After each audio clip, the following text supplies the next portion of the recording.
I played golf actually recently with some friends, and there was a guy in the group who I didn't know, and this guy started going into one about Meghan Markle, and I turned around and said, "Are you actually you're annoyed about Meghan Markle?" Well, yeah, well, what she did, and I'm like, why do you even care? What the fuck has this got to do? Are you actually mad? I mean, you're 45 years old. What are you doing? Just fuck off. John Niven, hello. How's it going? Hi. Good, Ollie. We were just chatting then. I was going to introduce you as the author of the Fuck It list, but as you've just clarified, you're actually the author of 10 books. So to save myself listing them all off, let's just leave it at that, shall we? The author of many novels. Accomplished author. Slightly rogue question to open with, but whilst I was doing my research for this interview, I read on your Wikipedia that you passed up the opportunity to sign Coldplay and Muse when you worked in the music industry. Is that true? And if so, have you recovered from that incident? Financially, no. No, that's been much exaggerated. I don't know what. I was an A&R guy at the time. Those bands' demos were doing the rounds, and I didn't particularly care for either demo. But the story gets told, and it sounds like I had, Matt Bellamy or Chris Martin in front of me, and I was like the guy in the Kit Kat advert. You can't sing, you can't fly. But no, it wasn't quite like that. No. Would you care for the music of Coldplay or Muse now? I guess Coldplay I've definitely warmed to over the years. Muse not so much. I read in one of your recent columns an exchange you had queuing outside the Butchers with a group of Conservative supporters about how Boris Johnson was doing his best, got landed with Brexit, and I wanted to follow up on that. Yeah. Well, I was queuing at the Butchers day before Christmas Eve to get the turkey, and I live in sort of southern Buckinghamshire, which is kind of fairly far from where I grew up in Scotland, if you will, in many senses. And this group of people are talking politics and lockdown stuff behind me in the queue, and I could just sense the way the conversation was going. And this woman was sort of saying, I like Boris, I really like him, and he's, I feel sorry for him, he's got landy with COVID, he's got landy with Brexit, and at that point, I thought I'd just let it go, but I couldn't. One of those rare occasions where you can't help yourself, and I turned round and said, he got landed with Brexit. He did everything in his power to get it. It's like saying Peter Sutcliffe got landed with some problems in court. I mean, and they sort of look at me, these three people, two women and a man, and she's like, all right, I'll keep it out. We've all got our own opinions. And I'm like, yeah, but that's not an opinion. Fine, if you have an opinion on whatever, but that's not an opinion. He campaigned vigorously for Brexit, while I believe, knowing it would be, if it ever happened, which he probably thought it wouldn't, it'd be really damaging to Britain. So you cannot possibly say he got landed with Brexit. All right, yeah, we've all got our opinions, haven't we? But it's not an opinion. Can I swear in this programme? Yeah, of course you can, mate. What an opinion, you fucking mutant. It's difficult sometimes when you live in a Tory heartland, there's a fair bit of lip biting goes on. First world problems, I suppose. Or not, Yeah, or not in that instance. But so what I wanted to ask you about was what you thought, if you thought what you thought that sort of revealed about the psyche of the English people, because I feel like there's something in that the obfuscation, perhaps a little bit of reality, telling yourself the story you want to believe about something.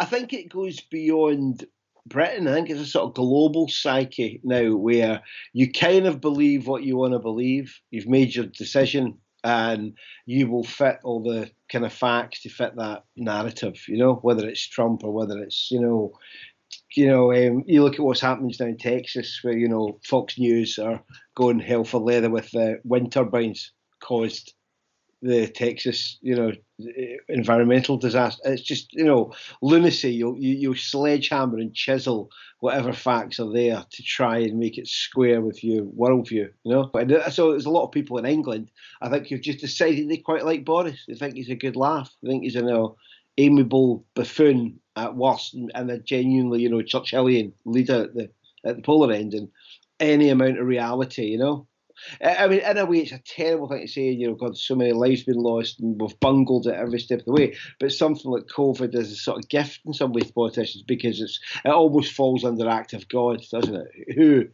Who could have done anything about this? You know.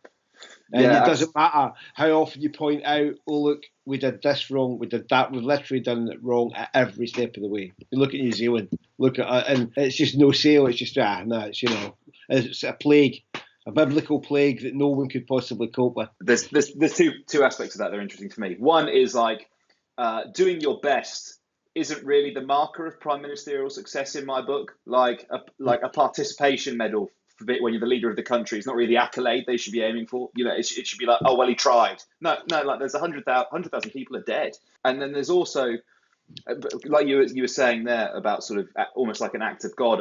You know, across the generally across the world, the case has been that actually the incumbents have received a boost of support during the pandemic, because I guess there is that element of, well, let's try and stick together. Let's have some kind of national cohesion at this time and get through it together. But it's still slightly bewildering to me because, like I just said, 100,000 British people are dead on whatever governments watch. Like they can still be sitting pretty in the polls. Is like, it's quite alarming to me.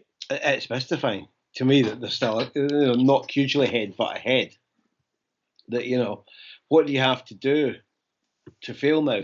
And the irony of it is, as you point out, that these kind of people who, you know, all these people who would rant and rave about woke culture and about, you know, schools not doing competitive sports are the very people who are basically asking for this participation medal. You know, who couldn't have done much better? He gave it a good shot.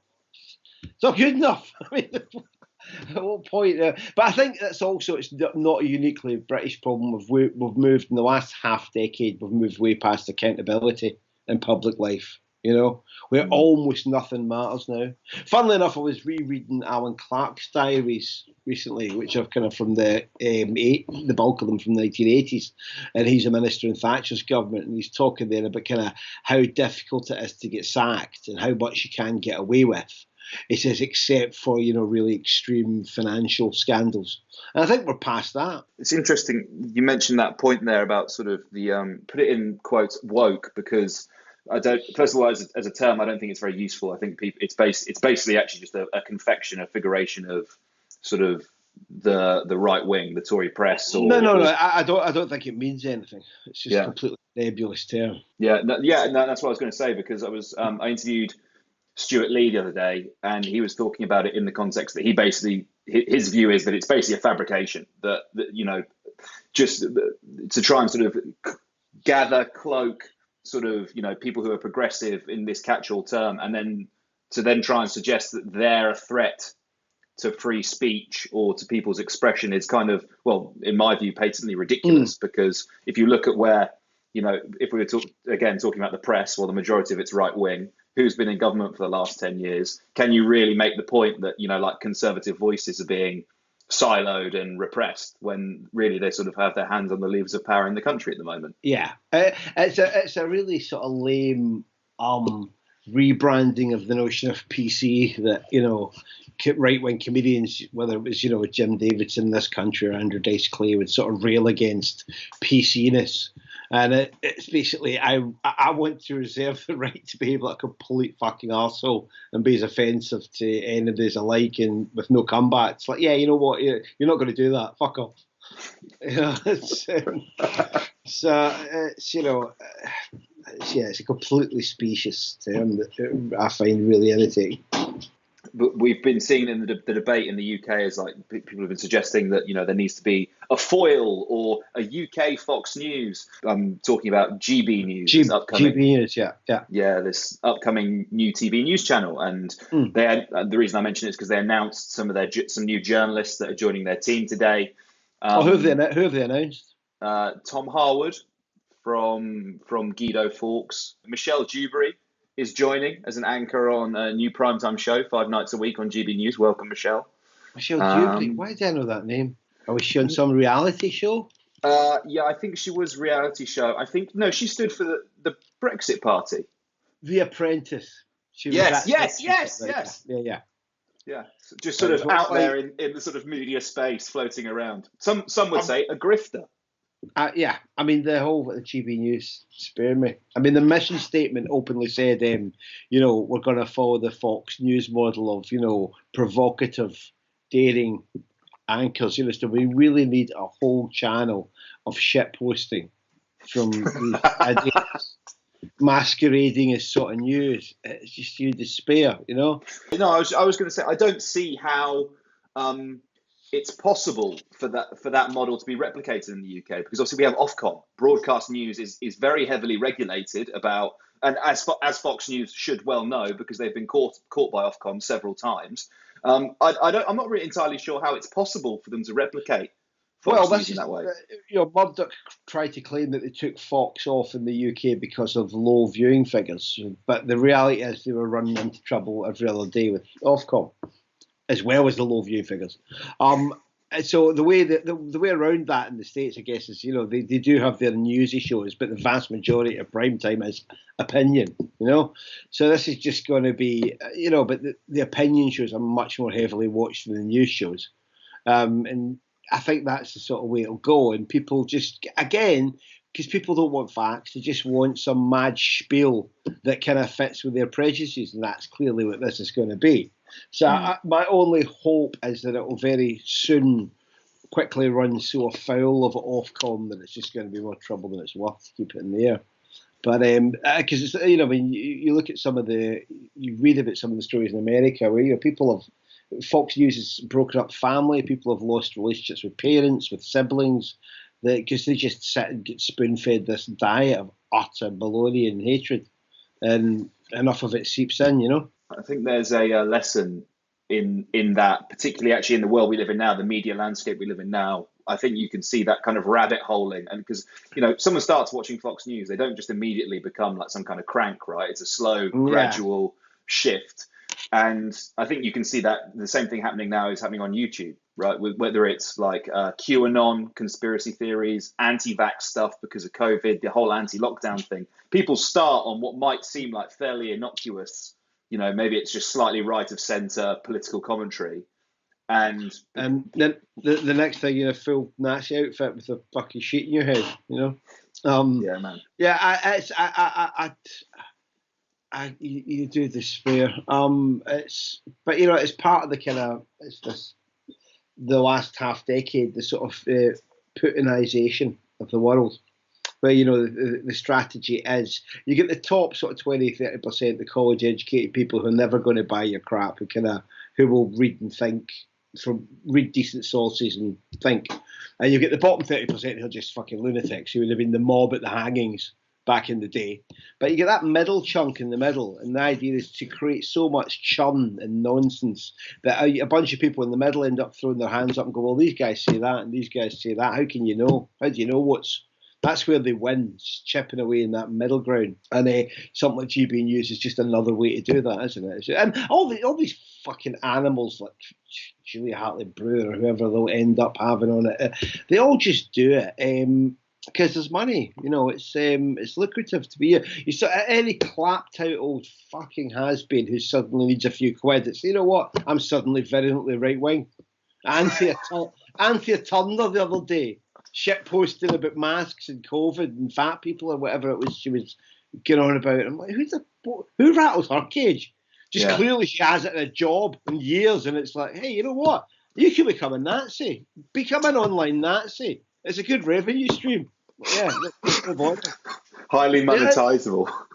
You look at Donald Trump Jr., a guy who literally never had a political thought in his life until about 2015, and now he's suddenly the poster boy of the uber right, the most right wing guy in America, so completely politicized across all these issues, and you're like, you didn't give a shit about this until it was suddenly, hey, you can actually get rich out of this crap. Yeah, and a lot of the Trump dynasty did get rich over the course of his presidency. Short question. In a just world, what should happen to Donald Trump now? I'm a big fan of the Roman solution for traitors, where you're sewn into a Hessian bag with a couple of snakes, a cockatoo, a polecat, and a few other vicious animals, and then dumped in the Tiber until you drown, having been sort of bitten and mauled to pieces in the process. That's what That was a way to deal with traitors. Not to get too Steve Bannon. Heads on pikes. Pikes of all this biblical and sort of Roman medieval. But I mean, at the very least, we all know the guy should be in fucking prison for a long time. But I fear nothing. The older I get and the more cynical I get, I fear that if you're rich and powerful enough in America, nothing's ever really going to happen to you. You know, I'm sure he is going to walk out. There's going to be all these criminal and civil cases, and he'll throw tons of money and lawyers at it. And I mean, I naively for a while had the hope that one of these cases would end with him being on oath, under oath in public, just once, I'd love to try and see him lie his way out of something on oath. Because there's a couple of examples of him on camera having to give evidence on oath from years back where he just like obfuscates and clearly lies and gets out of there as fast as he can, you know. So to see him being properly held to account would have been a thing of beauty. But I seriously doubt that it'll ever happen now. I fear then. I'm a betting man, and I made money on my 2 Trump bets in the last 5 years. You know, I bet in his election. I thought he'd win it back in 16, and we won that. And then I immediately bet on his impeachment. So the second he got the job, I'm like, well, he's going to get impeached because he's a crime machine. There's no way he's not going to. So we won both those bets. And I now think, I've not checked the odds, I must do that, but I think it's worth a punt on him being president again in 2024. I'm actually get quite long odds in that now. Because if you watch the Republican nomination, it's hastily asking. Nobody can come close to the spell he holds over the deplorables, the lunatics. So he'll get it. And then it's as Harold Macmillan said, it's events, dear boy, isn't it? Biden's unquestionably going to have a hard ride because the whole economic effect of COVID hasn't really kicked in yet. Trump, as we know, sugar rushed the economy. They were buying, the US government were buying bonds and stuff to pump the stock market. That's all going to go away, and you're going to be left with the COVID tab. And so economically, I think Biden's going to have a real fight in his hands. And then if he's struggling, plus a lot of lunatics in 3 or 4 years' time think, miss old Trumpy. Old Trumpy wasn't so bad. He was a laugh, old Trump. So you can very easily see the confluence of events that would lead to him, you know. And even though US elections are always close, aren't they? There's always a few million votes in it. It's in no way enough to be comfortable. So the horror scenario is that he gets back in. Except I think he'll be bold, for one thing. And his ego is such that the idea of doing something that's never been done before, to have done one term, lost, come back and won another one, you can see him getting pumped up for that. And let's not forget, in 2024, he'll only be the same age as Biden is now. Age is just a number. Well, he's a big fat old motherfucker, so we can only hope that some globule of arterial gloop is working its way loose and travelling up those arteries towards that. Whatever he has instead of a heart. Whatever's there, whatever's in there. No, I've always thought a pretty good way to try and judge upcoming news events or possible outcomes over the last 3, 4, 5 years has always basically just been to assume the worst possible thing is going to happen. Yeah, and it usually has actually over the last 5 years. It's like betting against your own team, isn't it? Yeah. Exactly. Well, you know, if we get beat, at least I'll have the solace of a little bit of money. Too right. But actually, on this point of Trump, and you know, maybe not necessarily, pillorying him, but him being held accountable for his crimes, which is sort of the minimum thing you would expect or ask of any sort of private citizen. There is also this element for me, and it's the Hannah Arendt's line on forgiveness and sort of having the humility to allow people the path back to society. And I'm not necessarily thinking about Trump specifically. I'm thinking about this question in terms of his supporters, because if America is going to heal, if it's going to progress, you probably want to draw these people away from this explicitly racist, openly misogynistic megalomaniac. They need to be offered a path away from that. And forgiveness is going to be a part of that. I mean, in that context, do you still see there being a use of almost of punishing him? Because the other thing you risk is he ends up being a martyr. Well, I do. It's a very good question. It's very difficult, and I think Biden smartly is kind of staying back from it all a bit, because I think you do run the danger of you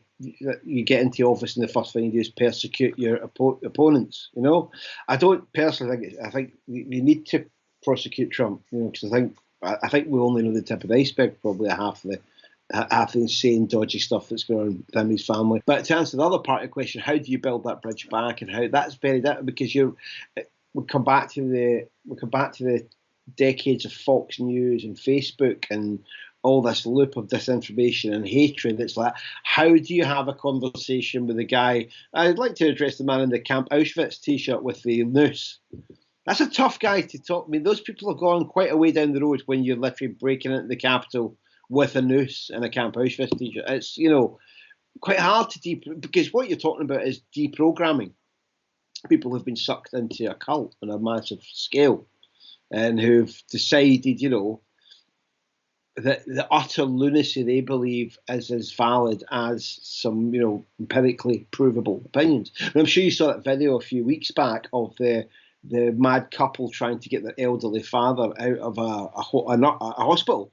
And the screaming abuse at the doctor and the whole "I'm a free man on the land" nonsense. And, the guy's define COVID for me then, doctor. Define COVID for me. You're looking at people who really think my mad Facebook articles equals your medical degree. So you can extrapolate that across the whole spectrum now. It's like, you see it all the time on Twitter. Some, in their bio, doctor of political science from, double first at Oxford, and it's like some mad Torag in Braintree giving it. Yeah, I'll tell you what. But I really do. It's important. I don't necessarily know what it is, but that path has to be created for them. Because if you just shun those people, or not even necessarily shun them, but brush it under the rug. Oh, that was a terrible 4 years, but he's gone now. Let's never think about it again. I think that's actually a really quite profoundly dangerous thing to do, because if you're not paying attention, then it's just going to fester like a wound, right? But the solutions to this are really far. At the end of the day, what we're talking about here is education. There's people receiving better educations from a young age, so they have the intelligence to read with an amount of comprehension, understanding, rather than just being sucked in by memes and shitposting and nonsense. But that's a huge thing, isn't it? And as I say, I don't know. I'm not the guy to solve this. How do you have the conversation with those tens of millions of people in our own country and America who just want to believe now when any immigrants, because they're the ones that have got us into this situation. No, they haven't. Here's why that's not true. Here's the net tax paid by immigrants as opposed to taking it. Here's how many of them work in the NHS. But again, these facts will rubber bullet off those feelings. Yeah. And again, it comes back to the thing we were saying a minute ago about woke. It's it's ironic that it's the right to that was their meme, if you will. Facts don't care about your feelings. All that. They are the side that's impervious to facts. Yeah, exactly. Last question for you, John.